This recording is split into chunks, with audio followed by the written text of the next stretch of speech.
స్థానిక సంస్థల ఎన్నికల్లో రిజర్వేషన్లపై కాంగ్రెస్ బీజేపీ మధ్య మాటల యుద్ధం మొదలైంది.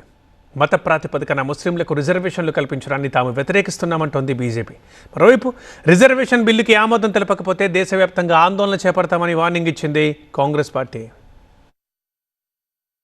బీసీ రిజర్వేషన్ బిల్లులో ముస్లింలను చేరిస్తే ఆ బిల్లుకు కేంద్రం ఆమోదం తెలపదని మొదటి నుంచి తాము చెప్తున్నామన్నారు బీజేపీ నేతలు. ముస్లింలకు మత ప్రాతిపదికన రిజర్వేషన్ కల్పించడాన్ని తాము వ్యతిరేకిస్తున్నామన్నారు కేంద్ర మంత్రి బండి సంజయ్. బీజేపీ తెలంగాణ చీఫ్ రామచంద్రరావు బీసీలను కాంగ్రెస్ ప్రభుత్వం మోసం చేస్తోందన్నారు. అసెంబ్లీ పాస్ చేసి ఆర్డినెన్స్ ఎందుకు స్పెషల్ సెషన్ పెట్టండి అసెంబ్లీ దీని మీద. మీరు గతంలో పెట్టారు కదా, మీరు స్పెషల్ సెషన్ పెట్టి దీని మీద మీరు దీన్ని అమలు పరచండి. ఎవరు వద్దన్నారు? ఆర్డినెన్స్ తీసుకురావాల్సిన అవసరం ఏముంది? సరే ఆర్డినెన్స్ తీసుకురావాలి, ఆర్డినెన్స్ కాపీ బయట పెట్టండి, ఏముంది అని చూస్తాం. మీరు చేయలేక దాన్ని ఎక్కడో గొడవ జరగాలని చెప్పి దాన్ని 10% ముస్లింస్ పెడుతున్నారు. బీజేపీ నేతల వ్యాఖ్యలను ఖండించారు ముఖ్యమంత్రి రేవంత్ రెడ్డి.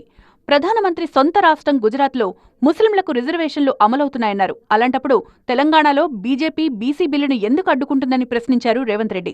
బీసీ బిల్లు కోసం ఇండి కూటమి మద్దతు కూడగడుతున్నామన్నారు టీపీసీసీ చీఫ్ మహేష్ కుమార్ గౌడ్. బిల్లును ఆమోదించకుంటే దేశవ్యాప్తంగా ఉద్యమం తప్పదన్నారు.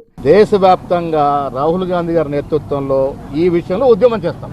బీసీ రిజర్వేషన్ బిల్లు కోసం పార్లమెంట్లో కూడా ఖర్గే, రాహుల్ గాంధీ పోరాడతారన్నారు కాంగ్రెస్ నేతలు. కేంద్రం దిగొచ్చే వరకు పోరాటం ఆపబోమన్నారు.